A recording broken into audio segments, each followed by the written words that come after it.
नमस्कार दोस्तों, स्वागत है आप लोगों का हमारे आचार्य जागेंद्र मिश्रा चैनल में।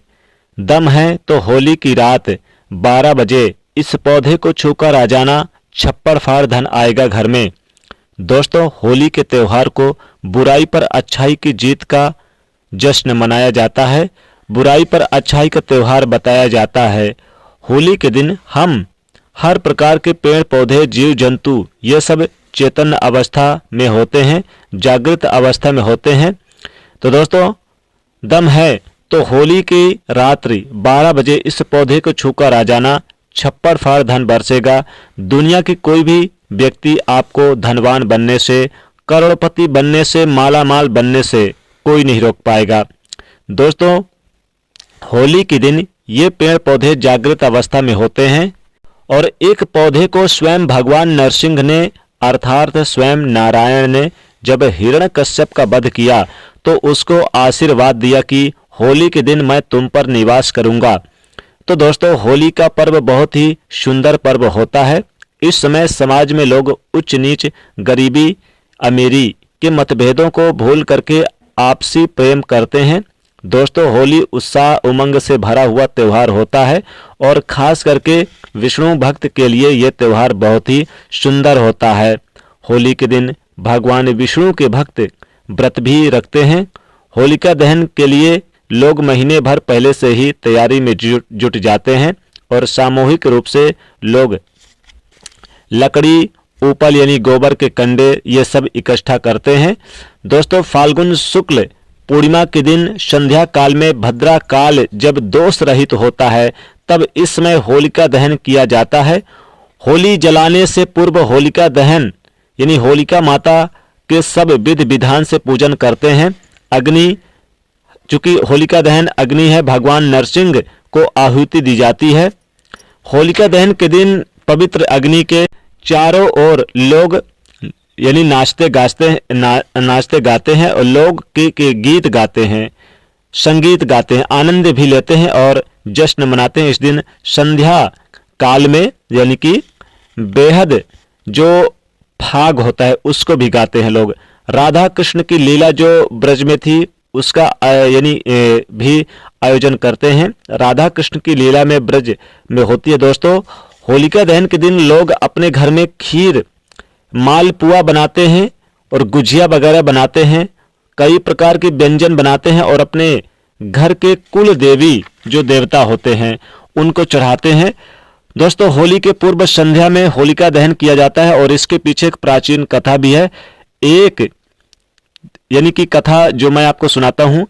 दिति का पुत्र हिरण्यकश्यप भगवान विष्णु जी से घोर शत्रुता रखता था। उसने अपनी शक्ति के घमंड में आकर स्वयं ईश्वर कहना अपने आप को शुरू कर दिया और अपने राज्य में घोषणा करवा दिया कि केवल उसी की पूजा की जाएगी और अपने राज्य के यानी कि जो आहुतियां हैं उसके नाम से दी जाएगी। देवी देवताओं की पूजा करवाना तो बिल्कुल ही बंद कर दिया और संत पुरुषों को प्रताड़ित करने लगा।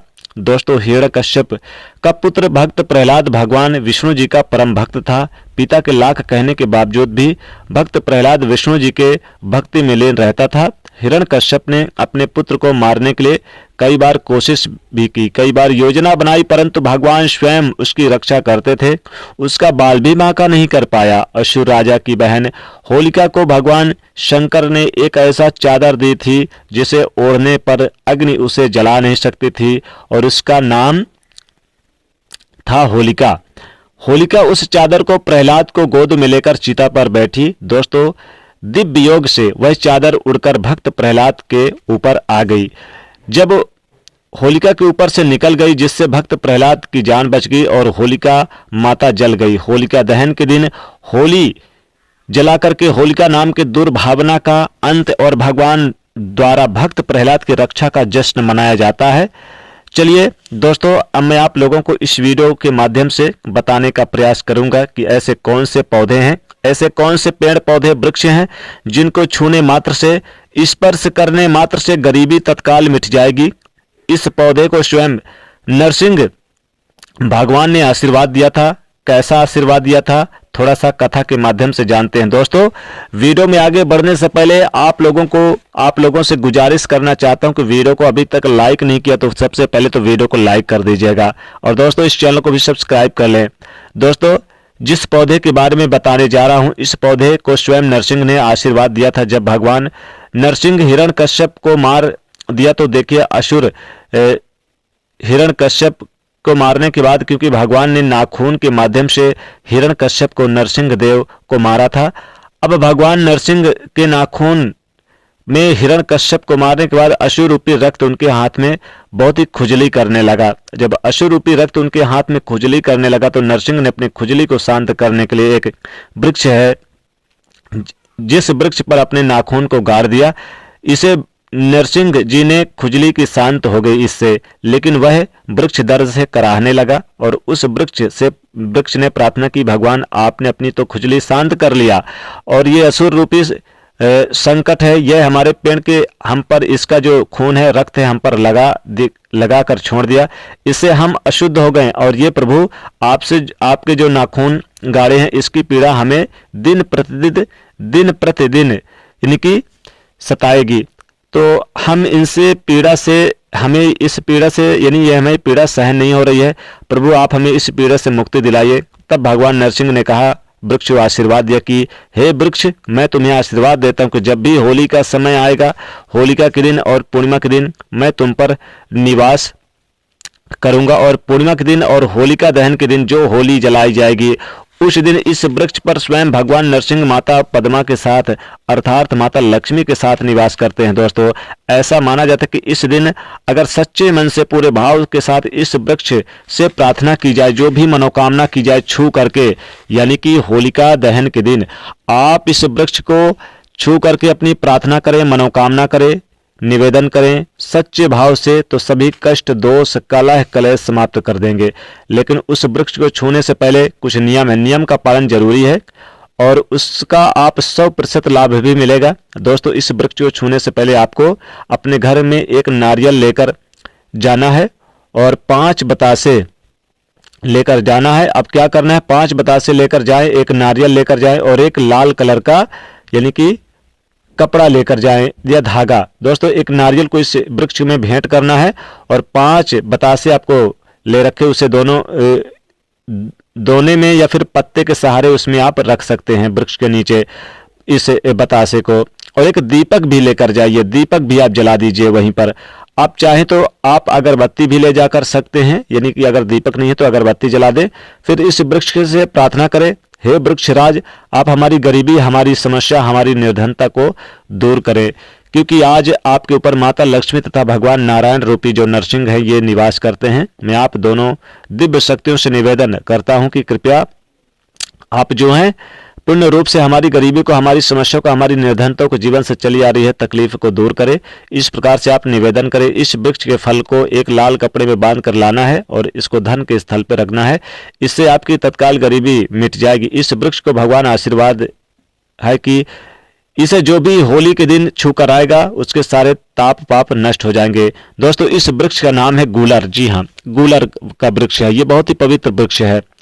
गूलर को अगर आप होलिका दहन के दिन छू कर आते हैं रात्रि 12 बजे तो आपके जन्म जन्मांतर की गरीबी मिट जाएगी। आप होली के दिन भी छू कर आ जाइए, होलिका दहन की रात्रि 12 बजे आप छू कर आना है। और इस बार तो वैसे भी 12 बजे होलिका दहन जलाई जाएगी, तो आप 12 बजे ही जाइए, सुबह पवित्र यानी कि समय जाइएगा। नारायण रूपी नरसिंह देव का आशीर्वाद प्राप्त है। दोस्तों, ऐसा माना जाता है कि होली के दिन गूलर के वृक्ष को छूकर आने से आपकी गरीबी, निर्धनता, दरिद्रता, दुखमय शोक मिट जाते हैं। आपके घर में माता लक्ष्मी का वास हो जाता है और फिर जन्म जन्मांतर की गरीबी मिटती है। अगला वृक्ष है दोस्तों तुलसी का पौधा। तुलसी के पौधे को अगर आप होलिका दहन की रात्रि 12 बजे छूकर आ जाएं तो क्योंकि इसमें स्वयं माता लक्ष्मी वास करती हैं, आपके जन्म जन्मांतर की गरीबी मिट जाएगी, निर्धनता मिट जाएगी। दोस्तों, अगर केले का पेड़ है तो केले के पेड़ को भी आप छूकर जरूर आइएगा। होलिका दहन के दिन रात्रि में आपको छूकर आना है 12 बजे। दोस्तों, केले के पेड़ में स्वयं भगवान विष्णु, माता लक्ष्मी निवास करती हैं, इसलिए इस दिन जरूर छूकर आए, क्योंकि इस दिन पूर्णिमा के दिन भी है और साथ ही साथ ये होलिका दहन का भी दिन है। तो केले का वृक्ष जरूर छूकर आए और दोस्तों साथ ही अगर पीपल का वृक्ष मिल जाए तो पीपल का वृक्ष आसपास है तो रात्रि आप छू सकते हैं, लेकिन ज़्यादा सुनसान जगह पर मत जाइएगा। जो देव स्थान में हो, जो मंदिरों में पीपल हो, उसी पीपल को छूने जाए, या फिर आपके घर के आजू बाजू जहाँ पर हो तो पीपल के वृक्ष को भी छू कर आए। साथ ही साथ अगर बेल का वृक्ष मिल जाए तो बेल का वृक्ष बहुत ही पवित्र, क्योंकि इसमें स्वयं महादेव शिव शंभु त्रिदेव वास करते हैं, माता जगदम्बा वास करती हैं। तो आप बेल के वृक्ष को छू कर आए, या फिर आप चाहें तो समी के पेड़ को भी छू कर आए। समी का पेड़ बहुत ही पवित्र माना जाता है, तो समी के पेड़ को छू कर आए होलिका दहन के दिन। तो दोस्तों इनमें से किसी एक पेड़ को भी अगर छू लेते हैं तो आपकी गरीबी तत्काल मिटेगी। तो दोस्तों वीडियो को लाइक कर दीजिएगा, जो ज़्यादा से ज़्यादा दोस्तों को शेयर करिएगा, चैनल को सब्सक्राइब करिएगा। जय माँ लक्ष्मी।